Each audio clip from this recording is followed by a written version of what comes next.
Hello and welcome to another video. It's been a few weeks now since I've uploaded a video, so I wanted to try and get another video uploaded. I had a question in the last few weeks since I last uploaded regarding a bit more on how I did my water changes.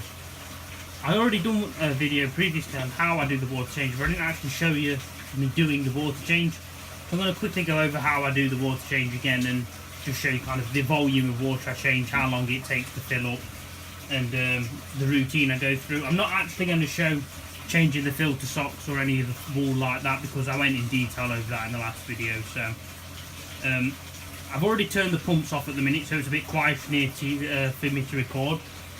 But basically the first thing I normally do is turn the pumps off, leave the air pumps running obviously, but just turn the main circulatory pump off so it doesn't run dry while we're doing the water change. Right, what I'm going to do now is turn the valve to release the water out of the tank down the drains. That there's now siphoning the water out of the right Stingray tank. As it's slightly more pipe work for this tank, it takes slightly longer to drain than it does on the left Arowana tank. But either way, it should only take maybe 5 or 10 minutes to get down to the level I want to run it to. The overall system's around 3,500 to 4,000 litres, so I try and change at least 25% normally twice a week, normally on the Monday and then again on the Friday.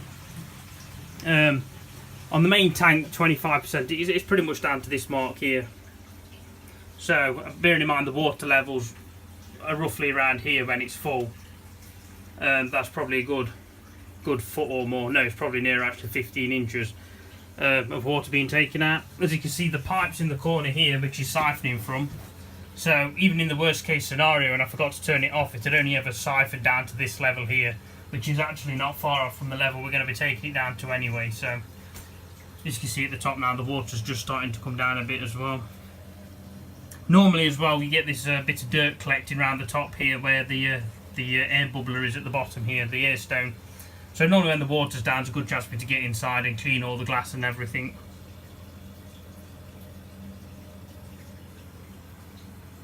When I'm doing a water change, they normally all bury themselves because I'm normally banging around on the doors getting in and out, but the hybrid Stingray is always active, so he'll always be swimming around. But as you can see, the other Fords all buried themselves immediately as soon as I've come in and started banging on the doors and that. Right, I'm going to pause it now for a minute and come back just as when we've got to the level we would need it at. The tank's now just about got to the level I want it to be at, so I'm going to go and turn the valve now off down here.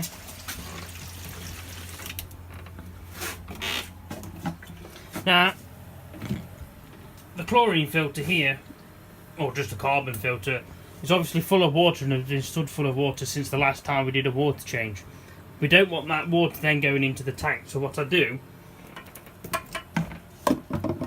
is run that water through for 5 or 10 minutes until we know all of the fresh water's got through the carbon filter.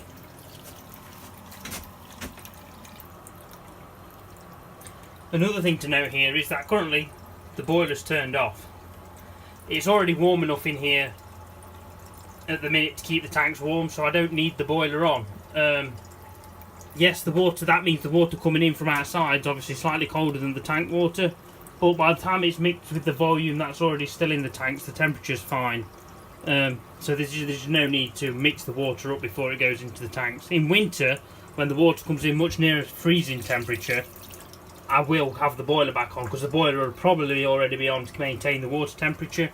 But for now, in the middle of summer as it is, we just don't need it on. In fact, to be honest with how well I've insulated this, the boiler's appearing to be on less and less now. There's maybe only a few months of the year when we had that really cold spell at the beginning of the year, was it around February, that I've needed to put the boiler on. This brush here is what I use to clean the glass. I think it's one of the fiberstatic brushes you use for laminate flooring in the house. It works really well on the glass, so this is what I've been using. I normally now, just while the carbon filter's rinsing through, quickly clean the glass. Now the glass has been cleaned, it's looking a lot cleaner. I just need to clean the outside of the glass now.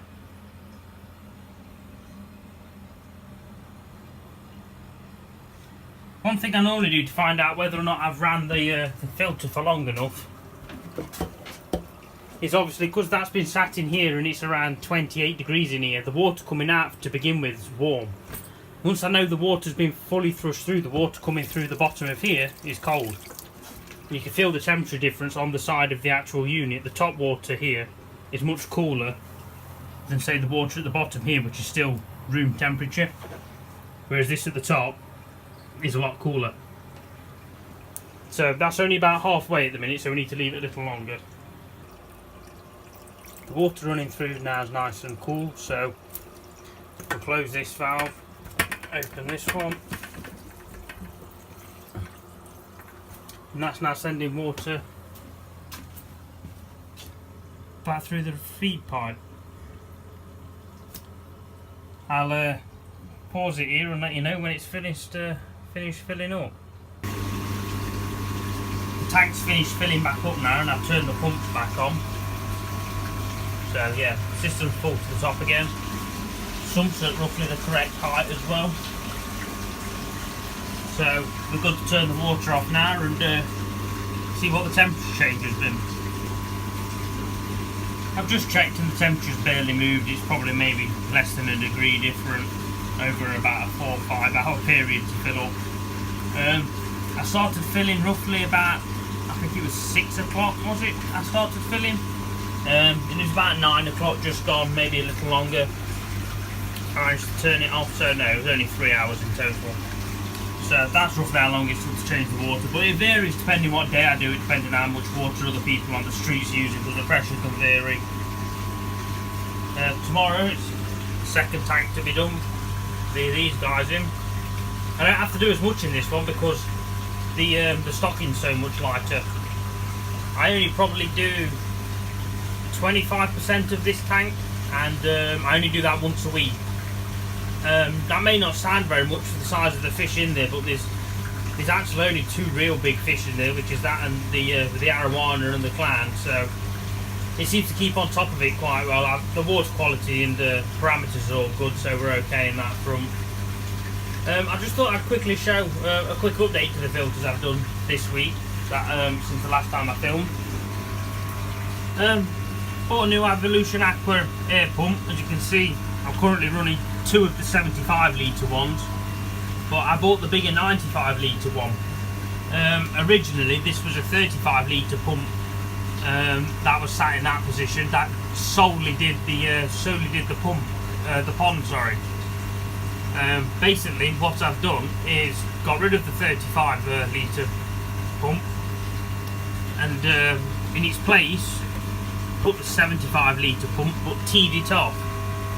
So half of it's now going to the tanks, the other half's going to the pond. So half 75 still more than what they was getting before at 35 litres. And I actually restricted it a little bit, so there's probably maybe 45 litres now going to the pond, and probably another 25 now, or 30 sorry, going to the aquariums.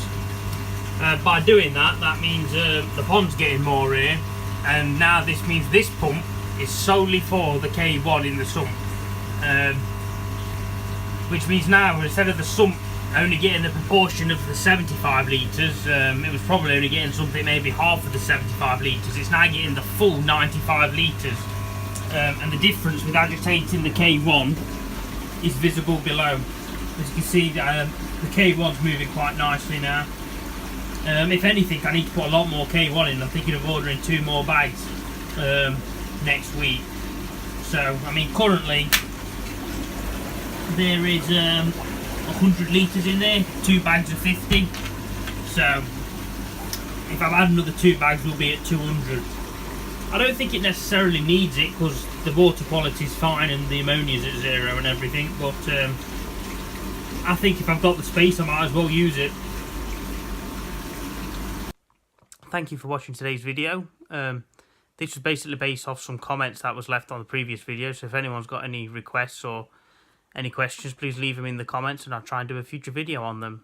Thank you again for watching. Please like and subscribe.